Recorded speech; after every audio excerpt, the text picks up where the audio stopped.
आदत है वो मोबाइल से बन गई है। तो सत्य का पैर चला गया, महाराज दया का पैर चला गया, लोगों ने दया करना बंद कर दिया। और महाराज तपस्या का पैर भी चला गया, लोगों ने साधना करना बंद कर दिया, तपस्या करना बंद कर दिया। तो धर्म के चार पैर थे, दान का पैर केवल महाराज शेष बचा है। कलयुग में यदि आप दान करोगे तो धर्म आपके पक्ष में रहेगा, और जिसके पक्ष में धर्म रहेगा उसके पक्ष में संत रहेंगे, उसके पक्ष में भगवान रहेंगे, और महाराज जीवन में कभी उसका कभी कोई बिगाड़ने वाला नहीं है।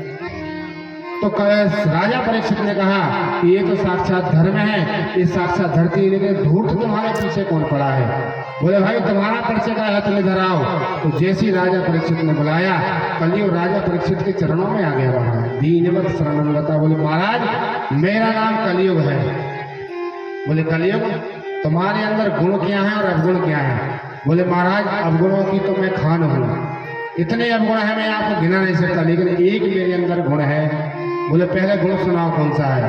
तो कलयुग अपना गुण बताया, ध्यान से सुनना महाराज। कलयुग ने अपना गुण बताया। बोले यत फलम नास्ति तपसा न योगेन समाधिना तत्फलम लभते सम्यक कलौ के सब कीर्तिना। बोले सतयुग द्वापर त्रेता तीन युगों में दान करने से, तपस्या करने से, हजारों वर्ष की समाधि लगाने से, बड़े बड़े अश्वमेध यज्ञ करने से जो फल प्राप्त होता था, वो फल मेरे राज्य में बोले केवल भगवान के नाम के कीर्तन से ही प्राप्त हो जाएगा। बोलो राधे राधे। और अन्य युगों में जो बड़े बड़े यज्ञ करने से फल प्राप्त होता था महाराज, वो केवल कलयुग के राज्य में भगवान के नाम के उच्चारण करने से फल प्राप्त हो जाता है। तो बोले महाराज ये मेरे अंदर सबसे बड़ा गुण है। इस गुण को देखकर तो राजा परीक्षित रीझ गए। बोले तो तुम हमारे राज्य में ही रहोगे? बोले प्रभु अब चारों तरफ आपका ही राज्य है, मैं कहाँ जाऊँ? तो राजा परीक्षित ने कहा हम तुमको 4 स्थान देते हैं रहने के लिए, उन 4 जगहों में रहना। तो 4 स्थान कौन कौन से हैं? बोले दूतम पानम स्त्रिया सूना अत्र अधर्मा चतुर्विधा। बोले महाराज 4 स्थान कलयुग है, ध्यान से सुनना। कौन कौन से? बोला पहला स्थान है दूतम, जहाँ पर जुआ खिलता है, जहाँ पर लोग पत्ते पलटाते हैं, जहाँ पर लोग सट्टा लगाते हैं, ऐसे स्थान पर कलयुग का वास है, पहला स्थान। दूसरा कौन सा? बोले दूतम पानम, बोले जहाँ पर लोग मदिरा का पान करते हैं, जहाँ पर लोग मदिरा का निर्माण करते हैं, जो लोग मदिरा का पान अखंड करते हैं, ऐसे स्थान पर कलयुग का वास है, पानम। तीसरा कौन सा? बोले सूना नाम हिंसा, जहाँ पर लोग मांस का भक्षण करते हैं, जहाँ पर लोग मांस बेचते हैं महाराज, ऐसी जहाँ पर जीवों की हिंसा होती है, लोग पशुओं को मार कर महाराज अपना पेट भरते हैं, ऐसी जगह पर कलयुग का वास है। कितनी जगह हो गई महाराज?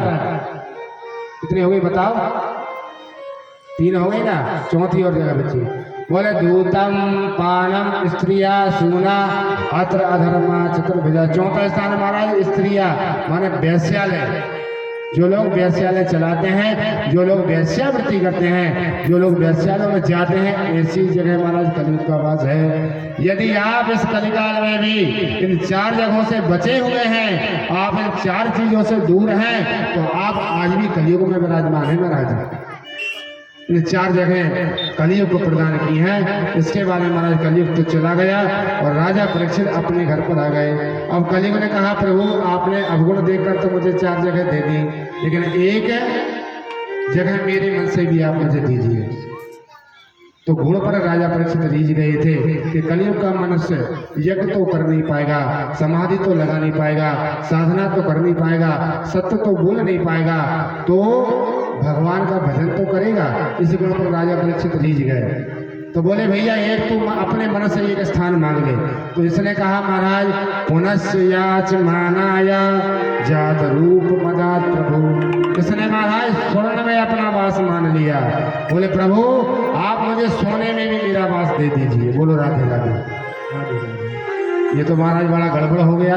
माताएं सबसे ज्यादा सोना पहनती है और सोने में कलयुग ने वास मांग लिया। अब ये दुविधा पड़ गई, सोना पहने कि ना पहने, पहने तो कलयुग का वास है। सोना पहनते ही महाराज कलयुग सवार हो जाएगा।